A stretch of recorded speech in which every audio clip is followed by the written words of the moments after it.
Welcome to the Upshot, Multi-World Disc Golf's podcast about the latest in the disc golf world. I'm Charlie Eisenhood. Joining me is Josh Mansfield on this Wednesday, October 16th. Tomorrow, the Disc Golf Pro Tour Championship gets underway. It is the final tournament of the touring season here in 2024. Hard to believe we've already gotten to the end, but 4 rounds await us at Nevin with the new structure of the Tour Championship, and we're going to break it all down for you today. Real quick, purse was announced just a couple of days ago, $300,000, and it's a cool $35,000 to the winner in both divisions. Remember, they matched the payouts here. So it will be the biggest payout of the season for winners. We had $30K earlier this year. And so notably, though, this is the first time that the purse is going to decrease in the rainwater spring era of the Pro Tour. It was a little over 300,000 last year, I think 322, and now it goes down to 300,000. Do you think this is a problem, Josh, or a sign of concern that they were unable to keep going up, because that's been the MO of this tournament? Look, it's clear that a decrease is never a good thing, right? If they had the cash, they probably would have gone up again. The one comment, though, that I will make, and the reason I'm not quite panicking necessarily, is that I think it makes a lot of sense to keep this tournament's payouts somewhat tethered to what the rest of the field holds. Worlds and USDGC, for example, both pay out MPO payouts of $30,000. In a world where the Pro Tour Championship has in the past paid out double or more than your top prize throughout the year, it really kind of skews the way you look at player seasons when they win this event. Because you say, wow, I mean, that player earned X amount of money, but half of it is coming from the Pro Tour Championship. That to me, I think, kind of changes the way that we think about this tournament. To just this, big cash prize. And if that's what the Pro Tour wants out of it, then that makes sense. But if they want it to be seen as both an end bonus, but also kind of a legitimate extension of the season, it needs to stay in the realm of reasonability with the rest of the tournaments. And so being the highest payout is important for this event, without a doubt in my mind. But being only $5,000 more than our 2 biggest majors kind of keeps it anchored in a sense of it really does belong on this tour. I mean, I think it makes it clear to me why this tournament is moving away from Charlotte. It hasn't worked. That's another great point. Like, obviously, there's the format issues that, they haven't really landed on a format that they feel like they like, players like, fans like. But there's also just not been people going to this tournament. And if you're not selling tickets, then that $300K is just coming straight out of your operational budget, which is a lot of money. Like, this is not a $1 billion enterprise that can just throw this money around. Like, I think that they've been dipping into their pocket over the last few years. And the fact that this is coming down is a signal that, things are a little tougher this year. Sure. Companies are struggling. Discs are not selling the same way that they were. Tickets did not sell the same way this year. I'm sure there are going to be people at the Pro Tour Championship. It almost has to be better than last year, which was a complete disaster. But, long term, having this tournament immediately in the wake of another tournament in the same metro area, it makes no sense. Mm-hmm. And so they're going to go to Virginia, where they sold lots of tickets for Worlds, which otherwise won't have a tour stop. So I think they're going to do much better with attendance, and that money that comes in from ticket sales, that can actually help make this purse feel more achievable to the Pro Tour long run. Here's the other thing, Charlie, that they really need to do with the switch to Virginia and a chance to really give it a facelift. Players are given a guaranteed minimum amount for just qualifying. It's a pretty decent amount for qualifying. They get $2,000 a piece if you made it to the event. Part of that money should stipulate that you participate in a series of events. Wednesday night, for example, they have a glow round, and pro players, some of the pro players can play in the glow round. They do a champs versus chumps every evening, or in the mornings or whatever, right? And you participate, and so many of the players participate in a 9-hole champs versus chumps game. They have a skins match that they do at the end of one night, and they They do at a local pitch and putt course. They do a putting contest, and so many fans get to participate. And right, you need to make every single night an event and have pros participate as part of their obligation for getting a qualifying amount. And then I think you could really get a lot of spectators. You would drive up disc sales, and that would support this tournament in a way that it's never had before. Yeah, I think I basically agree. I think you need to make sure that you're not overly burdening players during the tournament. But I think like doing some of that pre-tournament stuff makes a lot of sense. I wonder if they're going to move this tournament to a week later next year, given that there's going to be a little bit more of a drive. I don't know off the top of my head how far the drive is. It might be trivial. It might only be a couple hours, so maybe they'll keep it on this same weekend. But, look, I think things are going okay, right? The full event VIP pass, there's only 8 left with the commemorative pack, and there's 28 left overall. A lot of tournaments are selling these out, though, right? So right. That's kind of like the context there. Let's see, is anything sold out? Sunday VIP passes sold out for $75.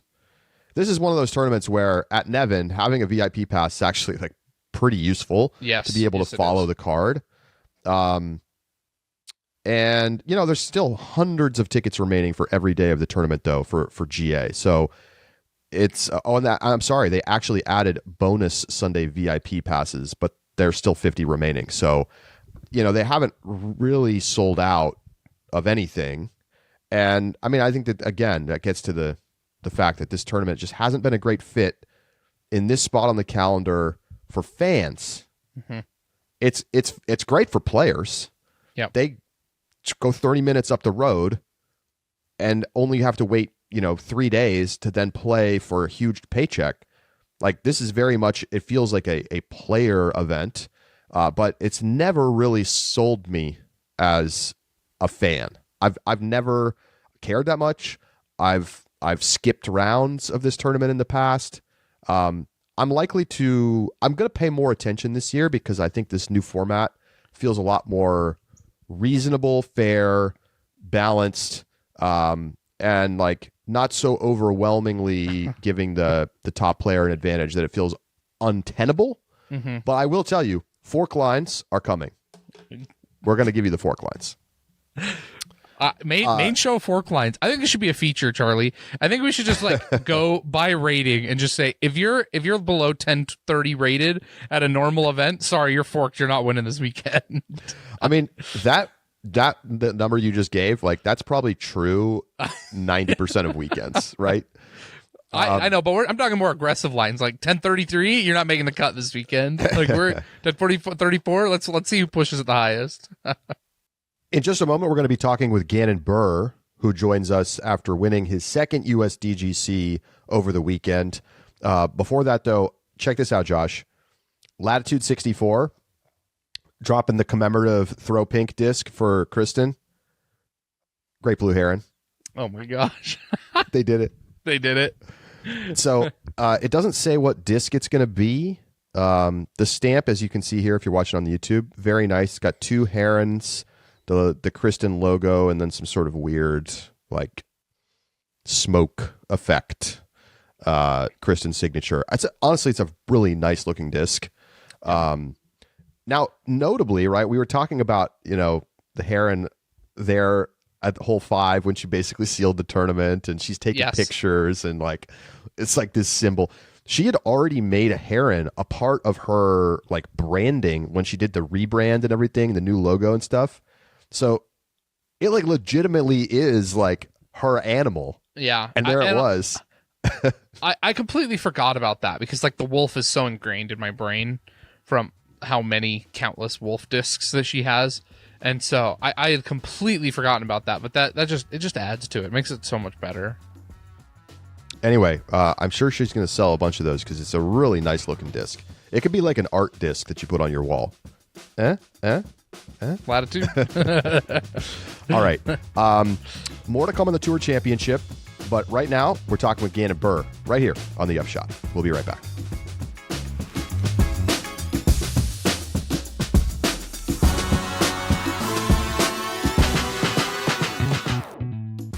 The Upshot is presented by Pound Disc Golf, makers of the best bags in the sport. Well, the iconic Octathor bag is available in a couple of brand new colorways, Bordeaux and Charcoal, live right now on the site as of today. And last week, they dropped a beautiful Charcoal and Brown Bear. So if you like a more earth tone bag, check that out. It's all available at pounddiscgolf.com. If you like a smaller bag, check out the Rufus or the new Vagabond if you're looking for a shoulder bag. They're great. Keep it in your trunk. That's all available at pounddiscgolf.com. Are you tired of being tired? Are you ready to get 8 hours of unbroken sleep? If you answered yes to either of those questions, today's sponsor may be able to help. Sunset Lake CBD is a hemp farm up in Vermont making CBD products designed to help you get better sleep. Sunset Lake tests every product for potency and purity and puts the results online for all to see. They'll even mail you a copy with your order. That includes all of their nighttime products. Sunset Lake carries gummies, tinctures, and soft gels designed to help you get to sleep gently and naturally. I used the Sunset Lake Sleep Gummies when I was heading out to Australia and back, and a little bit of melatonin in there, plus the CBD, helped me get to sleep, stay asleep, and get right through the jet lag. No issues, even if I had to rock the sunglasses sometimes on the pod. So check it out. If you're having trouble sleeping through the night, try out the Sunset Lake Sleep Gummies or their other sleep products, and get 20% off all orders. Just go to sunsetlakecbd.com and use code UPSHOT at checkout. Sleep sounds knowing that they stand behind their products. Sunset Lake CBD, farmer-owned, Vermont-grown.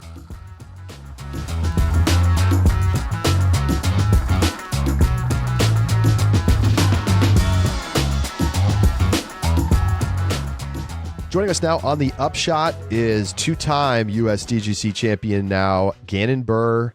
Gannon, welcome back to the pod. I'm pretty sure you have made the most appearances of any player this year on this podcast. You're winning a little too much, it seems like. Yeah, I mean, I love this podcast too, so I'm happy to be on here. But, it's never a problem. Well, congratulations once again. How do you feel like this USDGC win was different than your first one? In terms of how I actually got the win was a lot less stressful, not as exciting as it was last time. There wasn't really quite the battle I think people were hoping for in the final round. I kind of got the lead pretty early on. I think after hole 7 I had 3 strokes, and then past that I kind of just played my own game, did nothing special, got a few more birdies, and was able to get the win pretty easily. And then my first one, I come into the round down 2 strokes. Obviously, I was down 1 stroke for this year as well. But I started off the round insane. I think I was 9 under through 10 to start my first win, and then had a double bogey on 13. This year, I birdied 13. It was my first time ever birdieing hole 13 in that position. So kind of cool, especially in this final round. So that was kind of the dagger for me. But going the last couple holes, there wasn't really that much pressure before I had to birdie out to win. So I want to ask you, sorry, Josh. No, you're good. When did it feel like you were in control of the round? After hole 4, when I hit the gap and I tied it up. So once you were level, is kind of when it felt like. Yeah, and I had the momentum. I could noticeably see him getting frustrated, and I was going to kind of use it to my advantage to keep the box and stay on top. And then I knew that if I was going first and I was able to execute a couple shots and he wasn't able to match, there was a couple 2-stroke swing holes that ended up going in my favor, like hole 7. I got 2 on him there after it already just got 1 on him on hole 5 and hole 4. So I got 4 strokes real quick. I want to follow up on that. You make the comment and you say, I'm going to use that to my advantage, make sure I keep the box. Does that mean you change your game plan a little bit to maybe run putts that you would otherwise wouldn't have?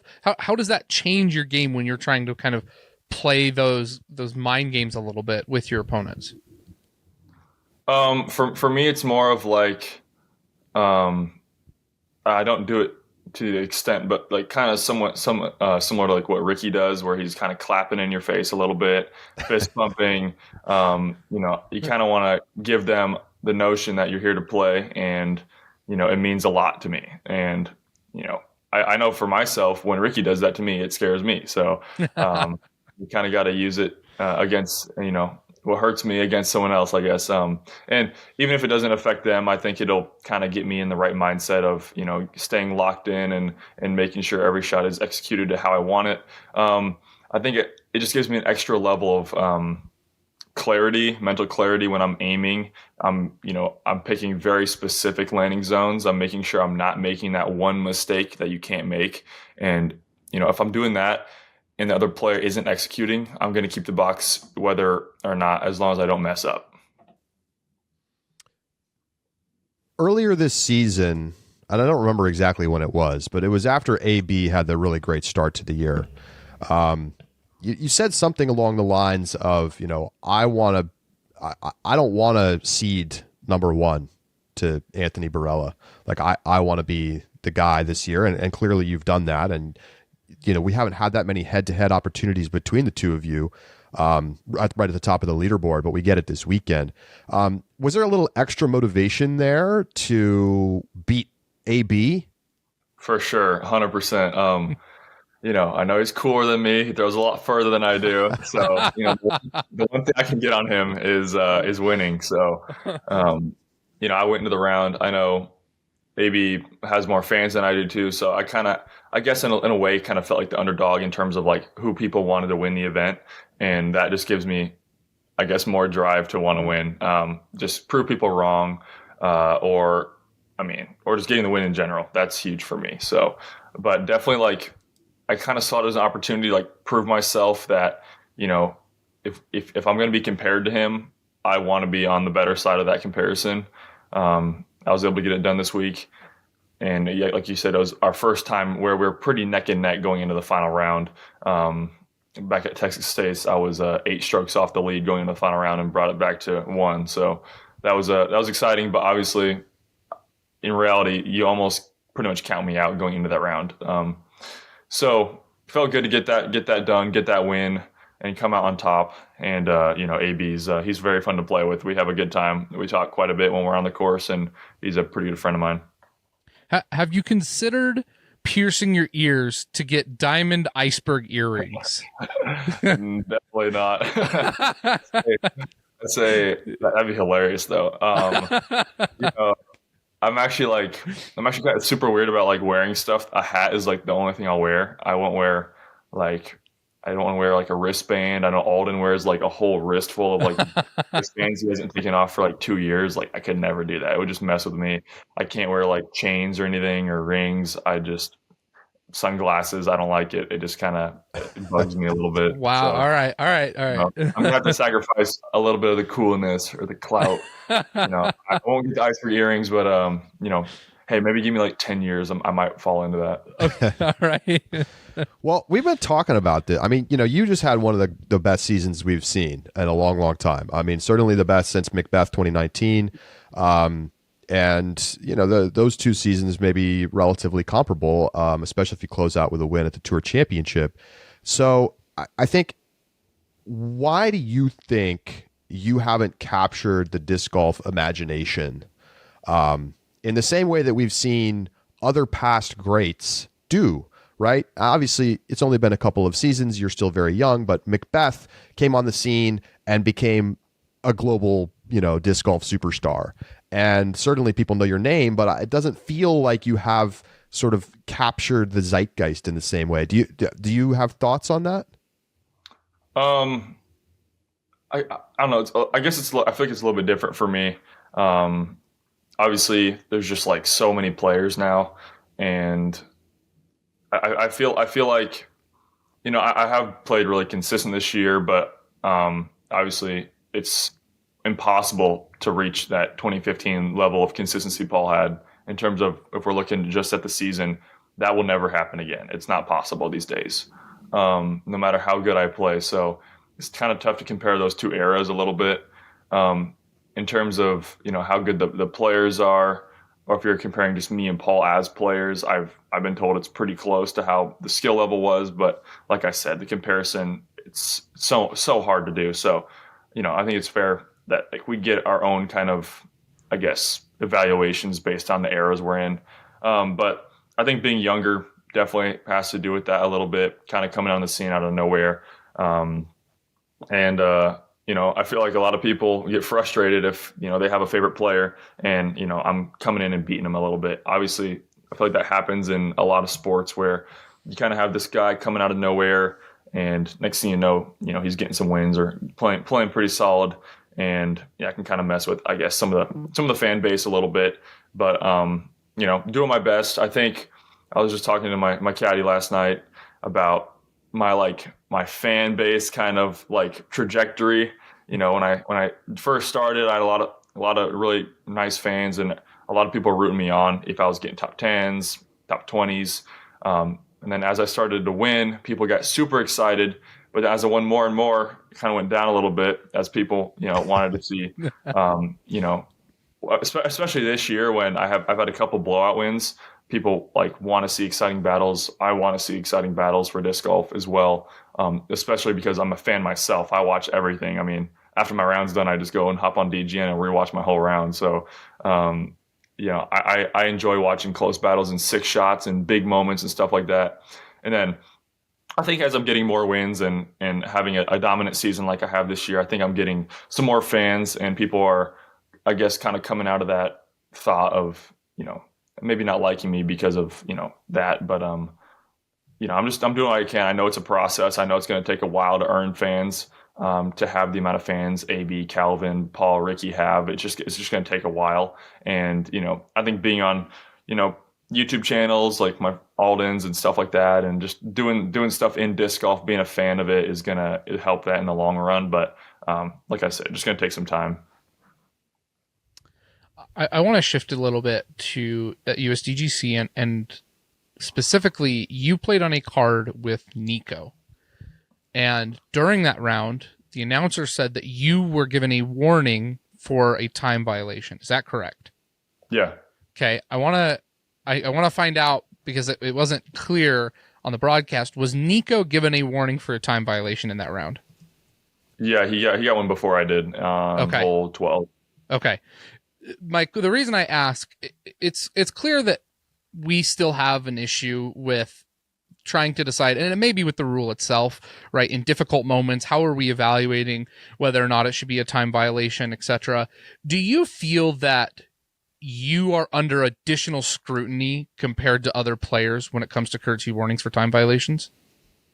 100%. I've been told by a PDJ marshal that I'm targeted because of my past, which I think is absolutely ridiculous. That should never come into play. Like, I've heard Macbeth talk about, he's like, I can take as long as I want because they're not going to call me. And I'm like, that's just dumb that you can even say that, It's kind of stupid in my opinion, that you can have that preconceived notion on a player based on their history. Obviously, I think, I don't think I'm that slow of a player anymore, honestly. And everyone's told me that. I do get into situations like when I got my time call.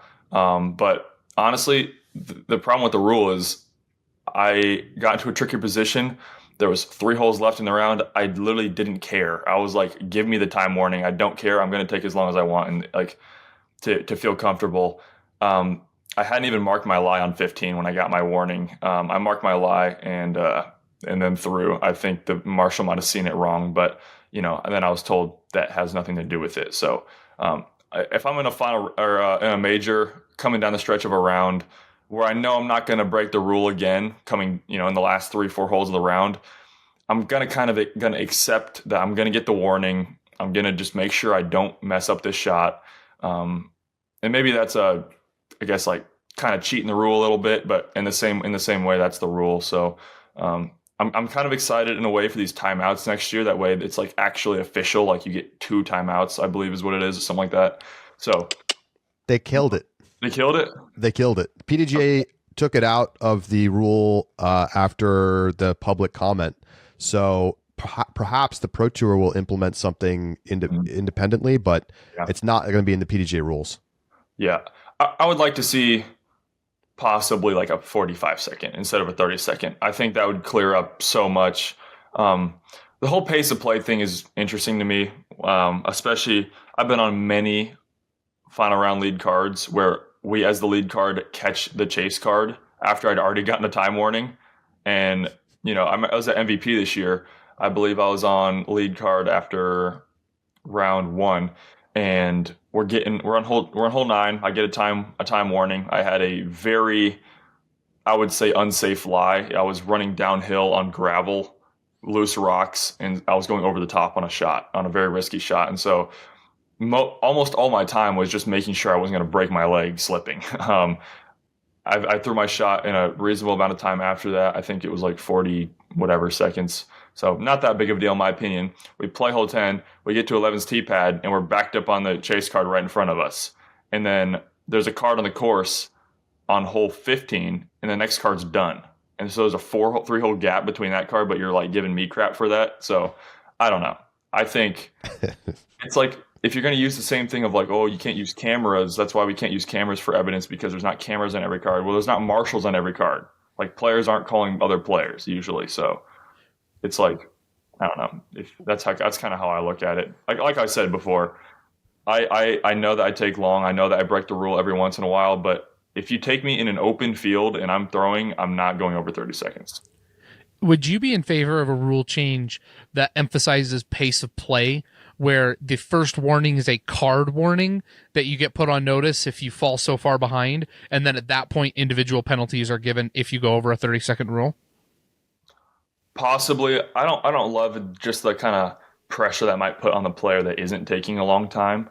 I know there's like quick players that have gotten into that situation where they're kind of telling the card to hurry up, but that player is doing, he's playing fine, he's playing quick. There's not a good way to track it really. I think if you take, how diligent I am to get to the tee box, to get to my next lie, I'm actually one of the quickest players on tour. Once the next player throws their shot, I've been told by cameramen to stay off the tee, because in my brain, I just want to get on the tee and throw my shot and start my routine. So if you look at the pace of play, I'm quicker than most players. My caddy can't even keep up because I'm just like speed walking ahead to get to my disc. And so if you're looking at the pace of play, I'm not actually making a problem. It's the people that are kind of taking forever, looking in their bag, choosing, waiting for, the player to get off the tee and wait 10 seconds after that. Let me lollygag up to my disc, take forever. Like, that's what's really causing the backups on the course. And then you look at the same thing of like, if a card's playing bad, they're throwing more shots, and every shot they throw, sure, more is probably another 20, 30 seconds, maybe more when you account for walking to the shots, getting to the shots. So if you have a card that's playing 10 strokes worse, they might be taking, 9, 10 minutes slower, and they're not even playing technically slower. They're just throwing more shots. So it's kind of a weird rule because there's so many things that affect it, and you can look bad while not even getting close to breaking the rule. And so that's kind of my problem with it. Who's the SCOG guy? I don't know what that means. Every time we hear you throw a shot, you make a big putt. SCOG? Oh, let's go, G. Yeah. Is that your caddy? Who is that? Matt Schlebach. He's owner of Titan Disc Golf in Des Moines and biggest shop. Okay.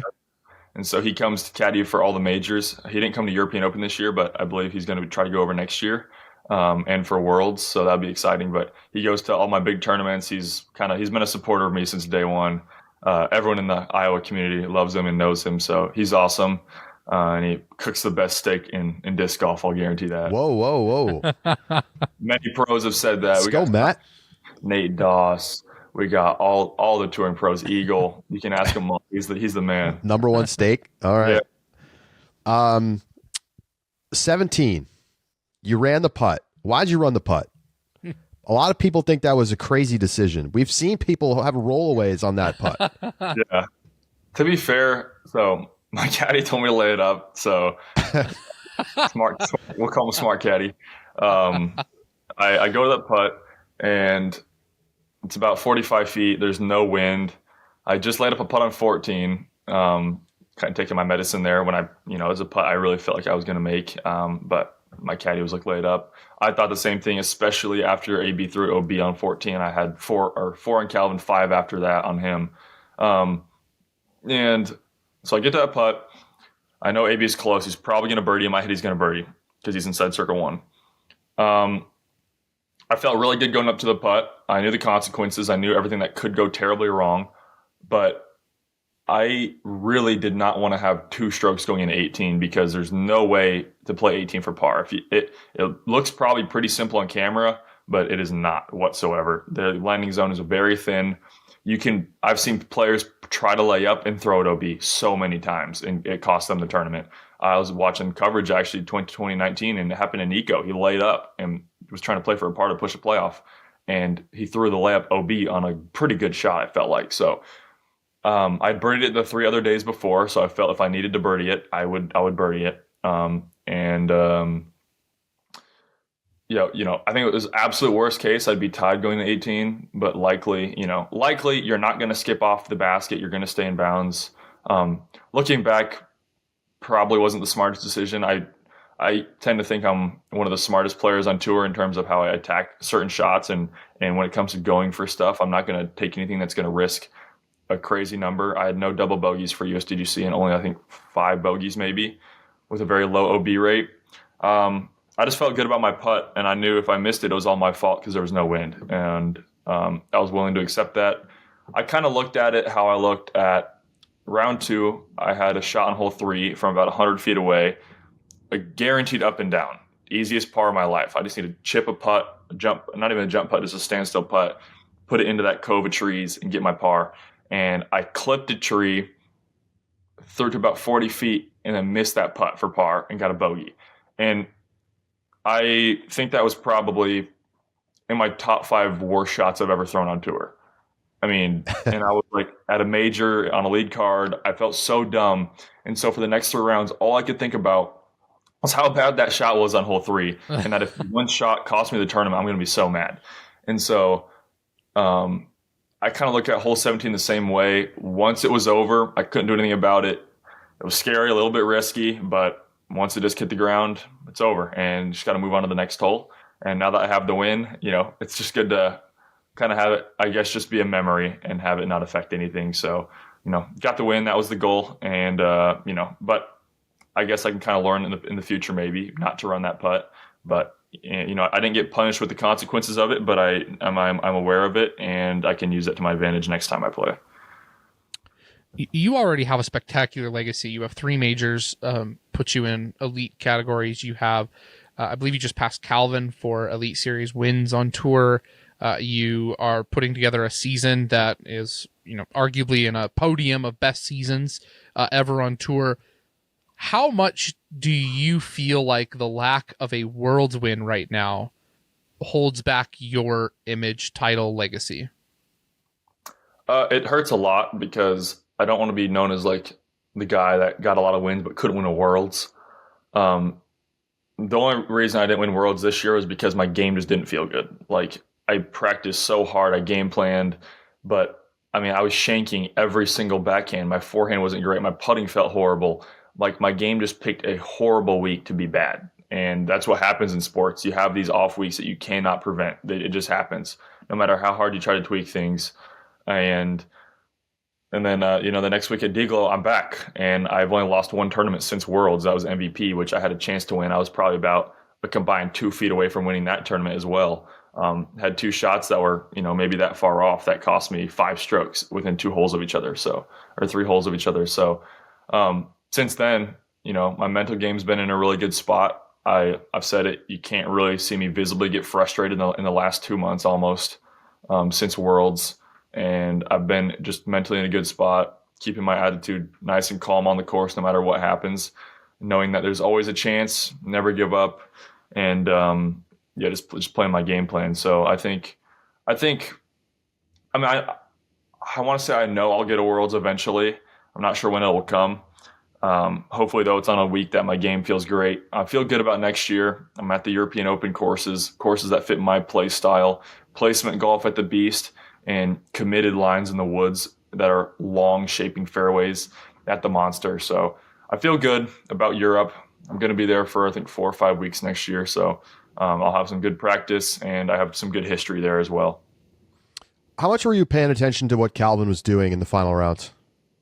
I didn't know about it until hole 11. I checked scores because I was only worried about my card, and I was like, okay, AB's 2 back of me. That's all I need to worry about. I checked scores, and right below my name, it's not AB. I'm like, what? How's that possible? and it's Calvin, 11 through 12 on the fairway on 13, and I'm like, oh my gosh, he's shredding. And apparently he was in a perfect spot on 13 and then just shanked his second shot. That's and then 100% right. He blew an easy upshot. Yeah, he looked like he was way up there. I mean, no easy upshot ever. If you're at that course, that's probably the hardest upshot on the course. But I know what you mean. Pretty routine when you're playing that hot. He should at least have got a par at worst. I know he missed a pretty short putt as well for the par. But yeah, so going to that hole, I'm like, well, I was pretty confident I would birdie 1 of 11 or 12. I've been playing that stretch of the course pretty well all week, and not taking big numbers weren't even in play for me. And so I got the birdie on 11, and I knew I was up 3 at that point, and then I had just saw Calvin bogey 13, so I was up 4. Then I felt pretty comfortable, but I had no idea until hole 11, which was about, maybe the worst time for me to check scores because he was at his hottest part. He was his best stretch up until that point. Then obviously AB had that really bad shank on 11. And so after 11 was done, I had 4 strokes on everybody. And so I felt pretty comfortable at that point. Yeah, that's fair. I had one other note on USDGC stuff. What are your thoughts on this course and how it fits into today's game? It's got a long history, long legacy. It's got some strange holes. It's also got some amazing holes. So how do you think about this course? Is it one that you really enjoy playing? Oh yeah. I mean, it's so, and it's weird because it's like such a boring looking property, but they do such an amazing job of using what they have. And it's such an iconic course, a historic course. I have so much fun playing it in practice. It doesn't seem like a chore to play in practice like other courses do. It's pretty flat, and so not too tiring on the body. It's more the mental taxing that is the problem for me when it comes to the actual week. I think it fits in amazing on tour. There's no event on the planet that you feel that way going into that property. You drive into the property and there's just a different feeling about it. The prestige about the course and the property in the event itself, the amazing memories and moments that have happened on certain holes out there. And it's just incredible. And I think we have to keep it that way, to have at least one event that almost never changes. And with them putting the big rocks in, and then they actually cut out some of the dirt, I believe, to put the OB strings in. It just looks amazing. It's just so beautiful. And it's about the highest quality of disc golf we play almost all season. And, there's only a couple holes in that course I don't love. I like to see them bring back the old 1 through 4. I think those are some of the best holes on the planet. They could maybe tighten some OB lines if they want to make it more difficult, but I'm not a big fan of new 2, 3, or 4. I don't think 3 or 4 fit the course. And I don't like 13 as well. I think it's just kind of bad. It's hard to film. Kind of felt like a filler hole after what we had with the original 888. I think you can make a better hole. If you don't want to cross the parking lot, you can still make a better par 4 or a par 5. Just put the tee pad in a different location. So overall, course is amazing. So many amazing shot shapes, forehand, backhand. You got to be playing smart, making your putting. And I think a course that requires every shot shape and a strong mental game and game plan is one of the best courses. All right. I want to ask you about a couple other quick things. Pro Tour Championships coming up this weekend. Where does this tournament fit for you in terms of prestige level? Obviously, got a huge payout, $35K to the winner, but it's not a major. Does it deserve to be at that level? I don't think so. It's always had a weird format, and so I think that's kind of why it's never established itself as a very important tournament. It's cool, but honestly, if you kind of for the players on tour, it's not that big of a deal if you're able to win the Pro Tour Finals. It's really cool. It's more of a payday type of thing than it is like, oh, I won the Pro Tour Finals. I think most players would, in terms of the title, might want to win another event. But I put it probably below a major, technically. Definitely not even close to a major's level. But I would put it like around that Elite Plus kind of playoff level. Still 4 rounds at this one of the hardest courses on tour. Nevin's very difficult. So I think it fits right in for the tour. It's important for me because I want to eclipse 200,000. That's going to be big.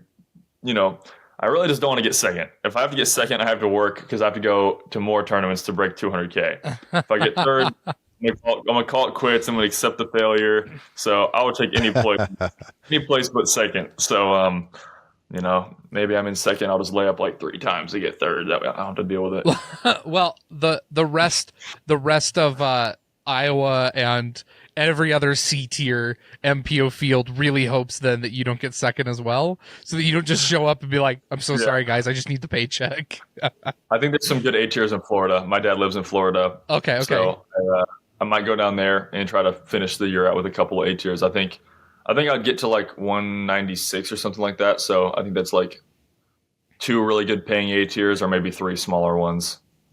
You this season are undisputably number 1, and we've talked about that. Who do you put in number 2? I put Ricky in number 2 in terms of the consistency of the year. That's in my book. He's number 2 for sure. It makes sense. I mean, a lot of your battles have come against Rick on some of your wins. I think he has 3. He has at least 3 second places to me. And so, if you think back to his like 2022 season when I wasn't as good, you basically can just give him 6 wins this year if I'm not in the field. So Ricky's still playing a phenomenal year. I've just kind of get the better edge on a couple of those events, and only by a couple strokes sometimes. But you got to give a hats off to AB as well for his wins this season. But in my opinion, all the bad finishes he's had this year that I know he wasn't happy with, I got to give the edge to Ricky just in terms of the consistency, kind of the same way I gave the edge to Calvin last year for Player of the Year over Isaac. Because if you're looking at the entire season, it's much harder to do that than it is to just kind of get one more win in there. They're trialing new baskets this week at the Pro Tour Championship. Have you been involved in that at all? Yeah, I tested some yesterday. There's some new baskets that are not really used on tour. I don't know if they tell you what you're putting on. What have you thought of what you've seen so far? I've seen a lot of new baskets. Some of them are pretty good. Some aren't as good. I know a couple companies didn't submit their baskets. I know the Trilogy companies did not submit their baskets. Prodigy did not submit their basket, and Discraft did not submit their basket. That concerns me a little bit because that's probably overall my favorite basket on tour. Chainstar Pros, the most fair catching, and they don't really spit off the pole unless you putt it super hard, which is, I think that's the biggest problem. I don't have a problem with cut throughs, whatever, maybe a strong side right, whatever. If you're hitting the pole, you just cannot spit out. We've seen it happen with Isaac so many times on these disc catchers where he's just getting to the pole so quick and he does not putt hard at all. And that's a problem in my opinion. I don't think you should ever be able to have that kind of a putt and have as many pole spit outs as he has. It's purely because the pole is exposed. And so we put on a couple baskets. There was a couple gateway baskets there that had layered chains where the inner rings or the inner chains were maybe 4 times as heavy as the outer chains. And so it was layered like super heavy, medium heavy weight, and then normal weight chains. And it's a very intentional design. I appreciate designs that there's a purpose for it. It's not just 2 rings of chains that are randomly placed. And I didn't see one spit out off the pole on those baskets. So that was kind of interesting. The look wasn't amazing for them, but the catchability was perfect. With how heavy the chains were on the inside, the lighter chains on the outside still allowed those like high left putts to stick, those high rights to suck in and grab. So I'm all for a good catching basket. I think it makes disc golf more exciting. I've always hated the idea of making baskets smaller. I think that would just ruin disc golf. You're just going to condense scores even more when you do that, and it takes away from course design when you have to park it every time instead of throwing high difficulty shots and then making a long putt. So I put on some of the RPM baskets were great. They have a unique design where there's these U chains hanging down that are not connected to a ring at the bottom, and so it works as kind of a slowing down instead of just hitting the ring at the bottom and the chains kind of popping up. There's nothing for that to happen. So those were catching pretty solid. I don't really love the look of them, but in terms of the catching ability, very good. And they had the Mach X there. That's probably my favorite basket overall. You don't really ever see spit outs on those. So I appreciate that. And I think they look nice and big, which allows for exciting putts, big putts. So I like to see that. And, disc golf's already hard enough when it gets windy. Kind of shocked to hear that so many companies didn't submit their baskets. Actually, I'll tell you this. Innova submitted an old disc catcher 28 because the new ones are not that good. That's what you guys put it on this weekend, right? At USDGC? New ones, yep. New ones, yeah. Yep. And that's what we've been putting on for any Innova basket event. Even Texas State's this year, sponsored by Lone Star, they just spray painted the baskets black. And they were Innova baskets. So that's kind of funny. But I don't see a problem with that as long as the branding is on the basket, on the band, I'd rather have a good catching basket that has branding than having to play on a company's basket that isn't that's the easiest thing to do. Yeah. I feel like seems obvious. Yeah. And they said that their goal so far isn't to have a standard basket, but to eliminate bad ones, which I'm a little disappointed in, but at least we're going to get the bad ones out of there. The fact that some companies didn't submit them, I think they know their baskets aren't up to date, and we won't have to play on those next year. Because I think that's about the easiest thing in the sport you can regulate is baskets, putting a flag on every basket, and even just the regulation size tee pad. It doesn't even have to be a material, just to make our sport more regulated if we want to be more professional. I want to ask one quick follow-up because there is a one differing opinion in terms of baskets, and that is the idea. There's a certain pro who says that adapting to the catchability of different baskets is a skill of putting that pros should have to develop. So if it's a bad basket and you have to putt softer, then you should have to adjust the pace of your putts. What do you think about that philosophy? Are you allowed to say who the pro is? Yeah, Yuli said it on Tour Life. Okay. I don't like that take at all. What other sport do you have to adjust to the equipment you're throwing or you're doing? Nothing. Almost nothing, I feel like. Everything's regulated. I think he says that because he's a very soft putter. He doesn't ever get many spit outs. So I think that's kind of the reason he has that take is like he's like, well, you can putt softer, which I 100% agree. Like I do putt softer from very short range. I'm not going to jam it in there. But for me and for a lot of players on tour, it's worth it to putt harder to hit the target more and then maybe just play for a spit out if it's going to happen. So, I don't love that take. I don't think you should ever have to. I mean, obviously, at some point, I've seen players jam putts from 15 feet and spit out, and I'm like, okay, that made sense. That happened. I actually had one at MVP this year where I was probably 20, 21 feet, and I was just a little bit frustrated, and I actually told myself, putt this one a little bit harder. That way I get a confident stroke for the next, the rest of the round. And I hit dead center pull, and it came right back out. And then thinking about it, probably putted it a little bit too hard. So, I think it makes sense to some extent, but you should not have to adjust your putt based on the equipment we're playing on.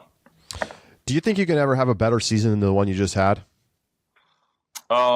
It's possible if I get a Worlds win, for sure. I feel pretty good about the majors next year with the major being at the OTB Open course. Historically, I play really good there, and I feel really good. It was my only bad finish this season, but that was once again just due to my game being terrible.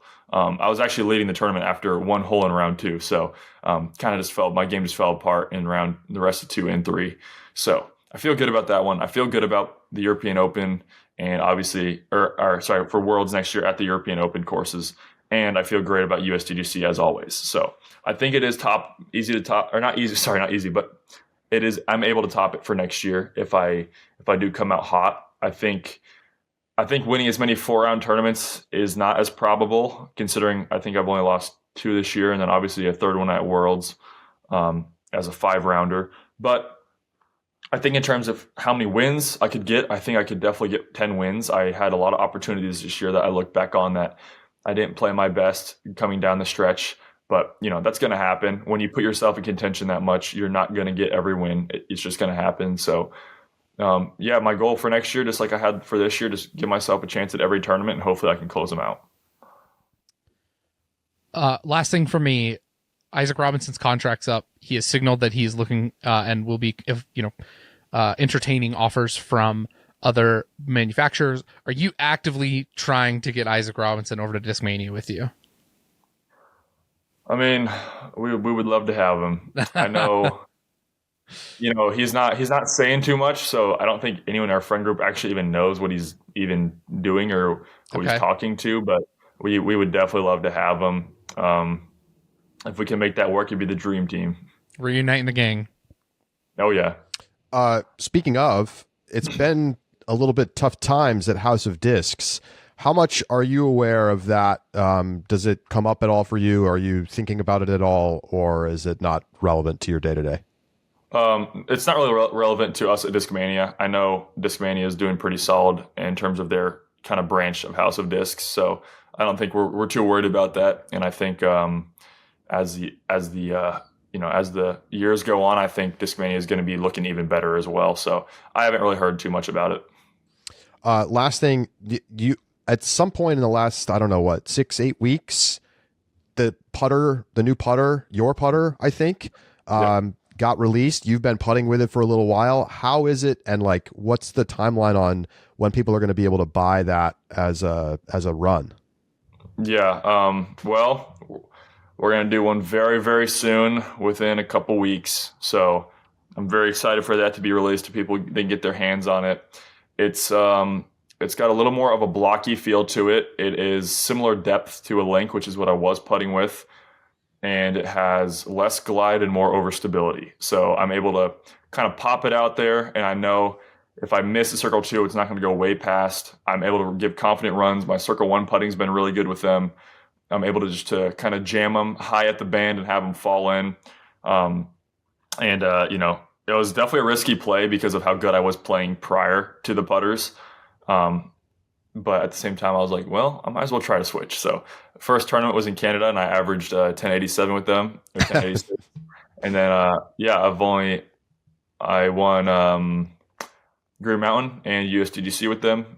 So they've been doing good work for me, and I'm excited for people to try them out because I think it's the one of the best putters you can have is a low glide, overstable putter. That way, it's you eliminate all these variables in terms of when it comes to a putter. I think, in my personal opinion, if you want to eliminate misses and big misses, if you get rid of the variables with glide and you have it, it's going to be good wind resistant and overstable. So it turns more into a toss motion with an arc than it is a flying motion that can get affected by a lot of different winds and stuff like that. And does it have an official name? Yeah, P2X is what it is named under the PDGA. That's the official name of the mold. We'll probably have a couple, signature series releases that have its own name, but the actual mold is the P2X by Discmania. Do you know what the name's going to be? The signature name? Well, we don't even know. We're still trying to figure out what the plan is for some of the releases. The win at USDGC actually kind of put a wrench in a couple of the plans. So, maybe next time I just won't win. We'll think about it. I'm not really sure if it'll come out this year as a different name, but I think P2X is the official name of the mold, and I guess it's probably that's all I can kind of guarantee for the viewers. Listen, here's my submission. Iceberg, it's slow, doesn't move very fast, it's blocky, and it goes along with the theme of being ice cold. There it is. Okay. I want one sent to me if that's the name. I want my putting to be known as really ice cold, Josh. That's the only problem with coming in with these names is the other companies already having discs like that. I've been told to do the icebreaker, that'd be sick. There's a cloud breaker, let's do the icebreaker. But that's literally a disc you can buy from DGA. Ice is their plastic, breaker is the mold. So I can't do that. So that's honestly the toughest part is a lot of the good names for cold things are taken. So we're working on something. I also will have some new discs out. With every win I get a signature disc. So that's exciting. And they're also working on another mold for me other than a putter. So that just got made, and I cannot wait for people to see it. That will also be out, I believe, before the end of the year. roughly driver mid. What is it? It's slower than a 10 speed. Okay. Two last quick things. One, how has your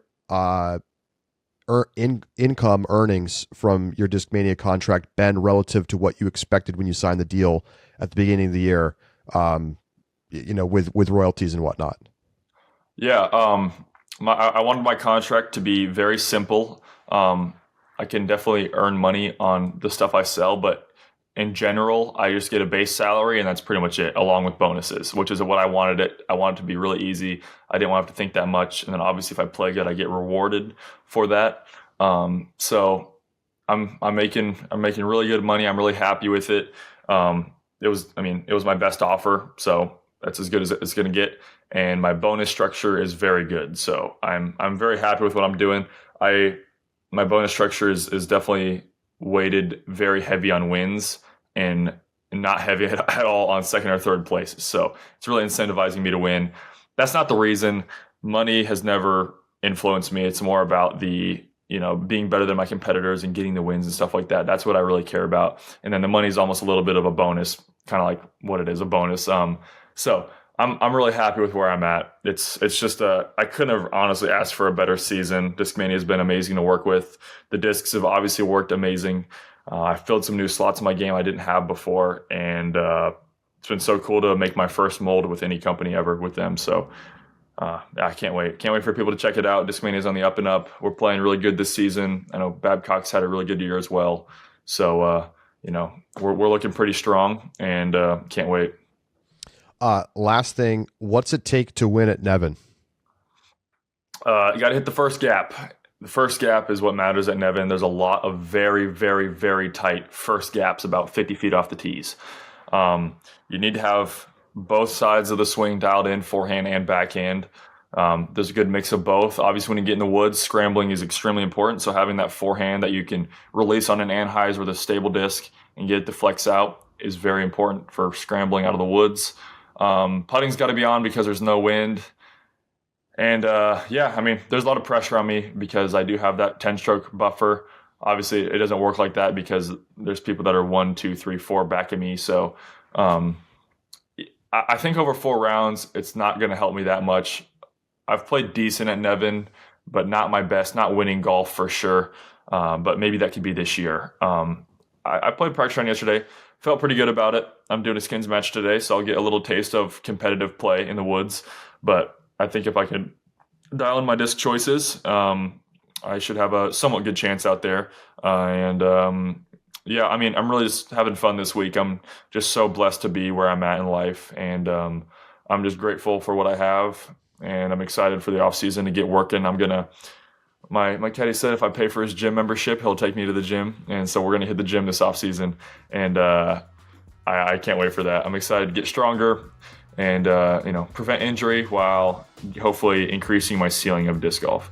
Every bench press rep. Let's go, G. Let's go, G. Let's go, G. All right. Gannon, congrats on a fantastic season. Good luck this weekend. And maybe you'll be the first to hit 200K in a year. Hope so, man. Thank you so much. Gannon Buhr with us here on the Upshot. We'll be right back.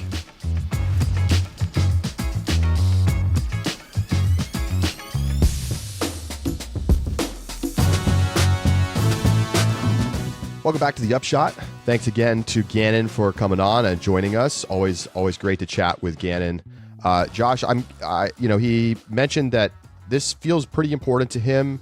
His opportunity to close out a monster season, eclipse the 200K mark, which would be just insane. But it's not a major in his mind, and it's not even at the highest end of the Elite Series. Maybe this one matters to him more than most. Does that seem like the right fit for like where you would put this tournament? In the hierarchy? It probably does. I think what's interesting is the delineation between like playoff and Elite Plus.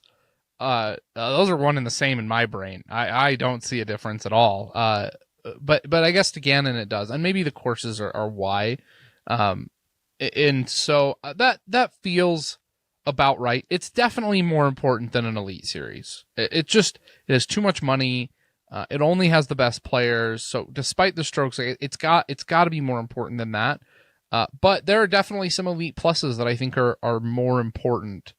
Elite Pluses or playoffs that are more important in terms of 4-round events over the season. So that feels about right. I think that makes a lot of sense. It's helpful to know where the players actually contextualize it, or at least one player who has the best chance of winning it. That is helpful, I think. All right. Well, Nevin Park will host this year's Pro Tour Championship once again. This is the last time for now that the Pro Tour Championship will be in Charlotte before it moves to Lynchburg, Virginia next year at Ivy Hill, possibly a second course. We'll see. So, Nevin, tight woods, classic Carolina disc golf. This is not your USDGC. It's a completely different ball game. This is kind of what you think of. It's one of the best courses in Charlotte. I think they'd still probably prefer to be using Hornets Nest if they could, but I believe that course still under some construction being over the next couple of years. So they're back at Nevin. Not a ton of changes to the course this year. Primarily, the FPO layout has been tweaked a bit as they've touched up some of the hole difficulty. The course has been shortened by about 300 feet and is still playing at the same par. So we should see scoring up a little bit. Not that many hot scores last year in FPO. I think Owen had the best round of the weekend at 5 down. So I would expect that to tick up 7, 8 under, maybe possible this year. Maybe somebody gets crazy. I think double digits would be a real reach, but that could be a boon for players a little bit lower down the pre round standings, if you will, with the starting scores, because I think there are going to be holes that are a little more scoreable for FPO arm speeds that are reasonable. Yeah, I think that's correct. And that I think also though creates some issues because some of your top players here are ones that are good throwers for sure, but not your distance throwers. In fact, in the top 4 who have the best starting strokes, Holland is the only one I would consider a power thrower out of that group. The other 3 probably are going to benefit from a little bit shortened course because look at your top 6 for FPO, right? Missy, Holland, Kristen, Owen, Evelina, Ella. We'll throw up the starting scores right here on YouTube if you want to check it out. So give for those who are listening on the pod, just read off the starting scores for those players as well, Josh. Yeah. Missy's 10 under, Holland's 9 under, Kristen's 8 under, Owen is 7 under. At 6 under is Evelina and Ella, and then 5 under Kat Murch, Natalie Ryan. 4 under is Henna and Onneken. 3 under is Rebecca Cox and Haley King. 2 under is Silva Saarinen, Paige Pierce. 1 under Heidi Laina, Valerie Mondahano. And then starting at even, Lucky Lorenzen, Emily Weatherman, Lisa Fakis, and Hannah Wynn. So the point that I was making here is if you're looking at these on YouTube, 1st through 6th is 3 power throwers in Holland, who's sitting at 9 down, and then Evelina at 6 down, Ella at 6 down.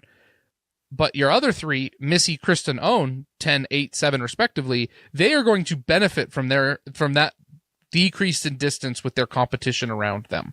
And so if anything, I think that gives them a boon compared to what should be their stiffest competition. And then you've got strokes a ways back for those other players if they're going to make that up. All right. So the question is, what's the fork line? For those who are maybe unaware of what the hell I'm talking about, then you're not a subscriber and you need to become one. That's right. 2 years ago during Worlds, we, after round 2, I think, started saying, who's done? Who do we need to stick a fork in? Because stick a fork in them, they're done. And so since then, we've been talking about the fork line. Like, at which point is it not possible for the players to win? And we already have players who are out of the mix. The question is, what's the line?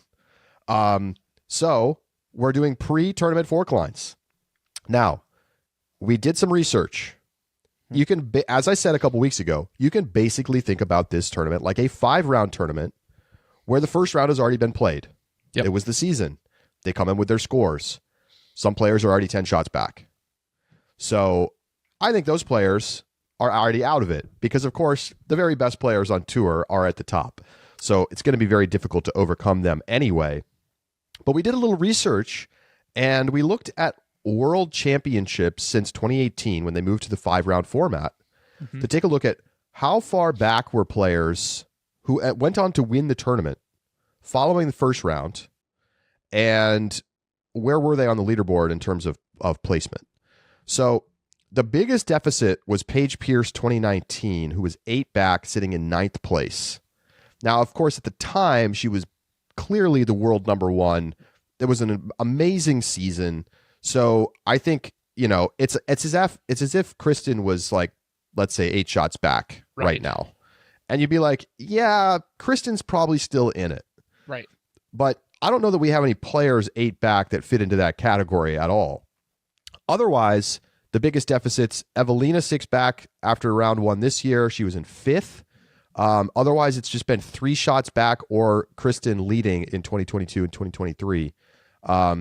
So, mostly there's a couple of caveats, but it's like really, really talented players who are 6 or 8 shots back. Otherwise, it's been within 3 shots of the lead. So, Josh, where do you put the fork line?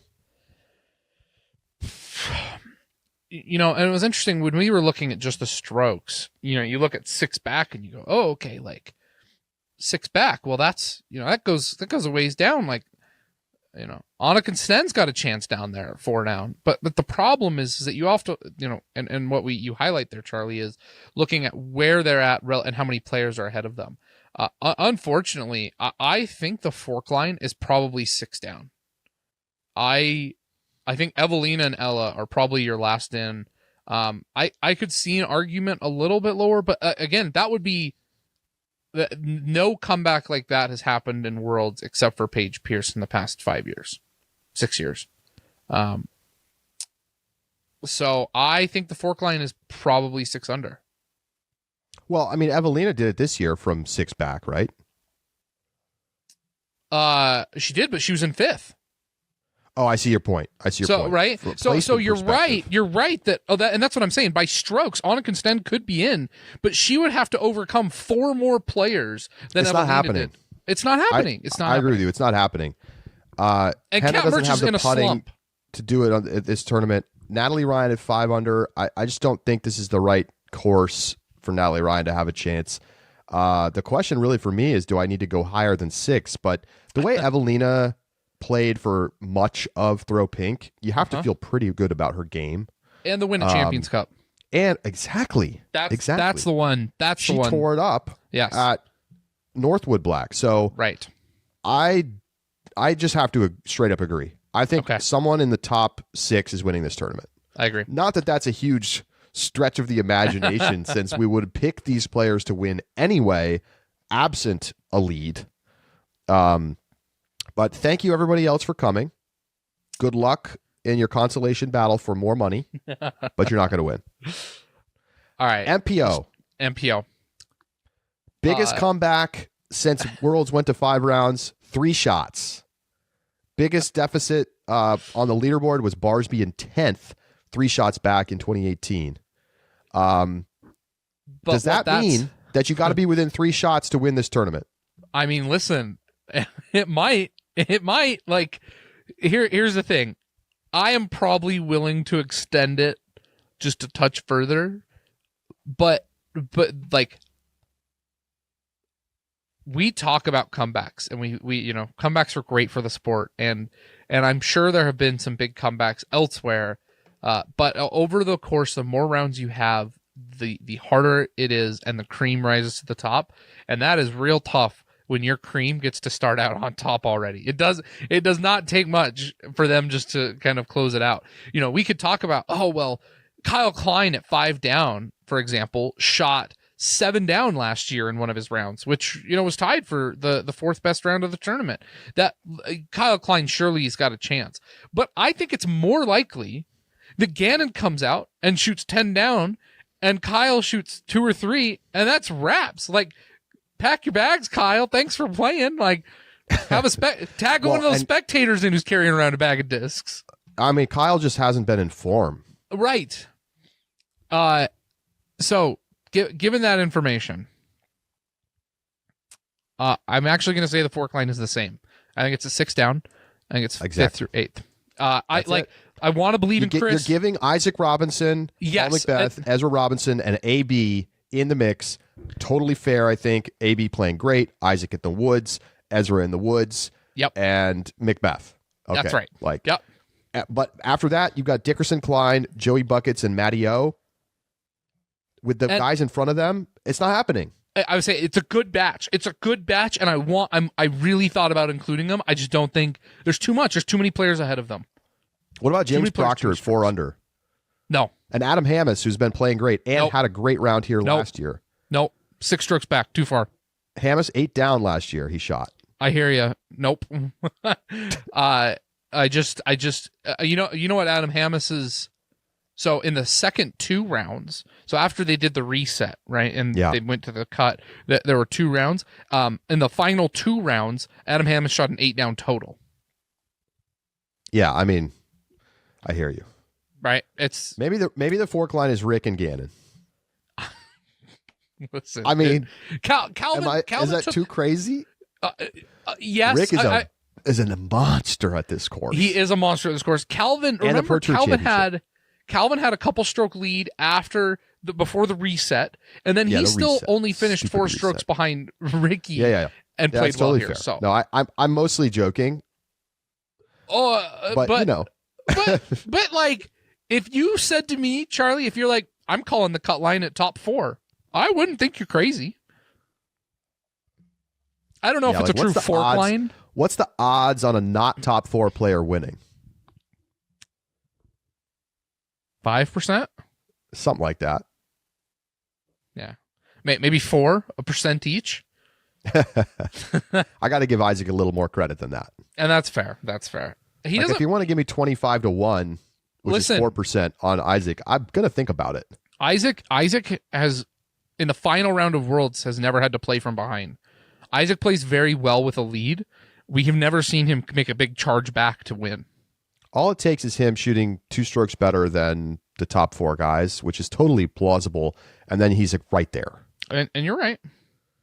It's also totally plausible that Rick shoots 10. And I know. I mean, Ricky's been amazing here. Yeah, and he's in good form.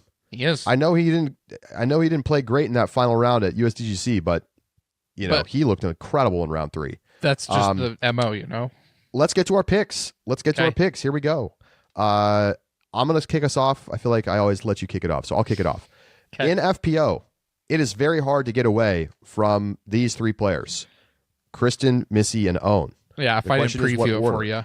I really want to pick Owen to win because she's got the best round out here. I like her game so much at Nevin. The problem is the putting. I don't know if I can trust it right now after this past weekend. Yep. And she can't win if she doesn't putt better. So I'm going to put her in my 2 spot, actually. I'm Missy in the 3, and I'm going to give Kristen the benefit of the doubt in terms of where her game is right now. She just looks fantastic. It would be quite the closeout here to take home this one. So I've got Kristen, Owen, Missy in that order. I've got Owen in the 3 spot. Because I just, I'm not going to disrespect Big Money Missy like that. She's at least got to get 2nd place, taking home a lot of money with a 2nd place win. However, I agree with you. I won't draw it out. Kristen looked amazing and was in the lead by a mile before the reset last year. And so, I'm with you. I got Kristen. All right. How about on your MPO side, Josh? All right, MPO. One last time.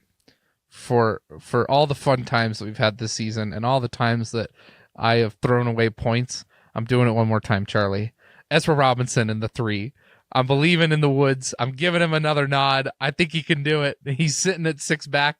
No chance he's going to win it, but I really think that he could get himself up onto the podium. And I'm just, please channel that Champion Cup energy, and I'm doing it. In my 2 spot, I'm making an audible right now. I have Calvin written down. I'm not picking Calvin. I cannot not have Ricky on my podium at Nevin. It feels like I would be giving away points if I did that.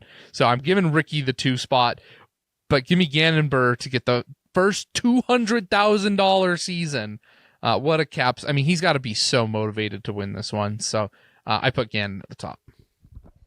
All right. Well, I don't blame you to do that. Josh, I'm currently in the lead in the overall picks contest at discgolf.ultraworld.com/upshot-picks against all the subscribers who are playing against me. I am still number one, but I have to hold it on this weekend.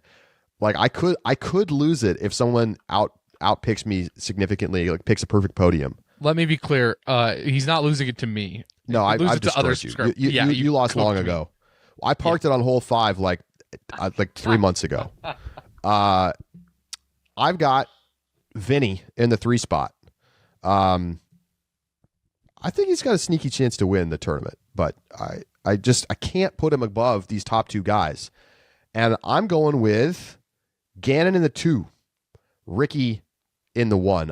Horses for courses, baby. Horses for courses. Gannon's been solid here for sure, and he's got the 1-stroke edge, but Rick is like, he's been otherworldly at Nevin, and his game looks so sharp right now. I think, I won't be surprised if either guy wins, but I'm giving Rick the bonus. He's got a little bit more to play for. I think Gannon could be a little sluggish coming off the USDGC, and can you really blame him? He just got a $30,000 payday. Now Rick wants his. That's fair. $35K for the winners, by the way. All right. That is going to do it for today's show. We'll be back with you on Sunday for a Rapid Reacts, our final Rapid Reacts of the season, at least reacting to tournament play, as the 2024 Pro Tour season comes to a close. We've got some really exciting upcoming shows as well. We've got, of course, take a look at the contract landscape upcoming this season. We're going to start digging into some more business topics as well, like what's going on with the manufacturers. There's some challenges out there, and particularly at House of Discs, who have completely reshuffled their management after making all these acquisitions at the top of the market and then crashing into a bear market in disc golf. How are they going to navigate this next few months, and what changes could we see?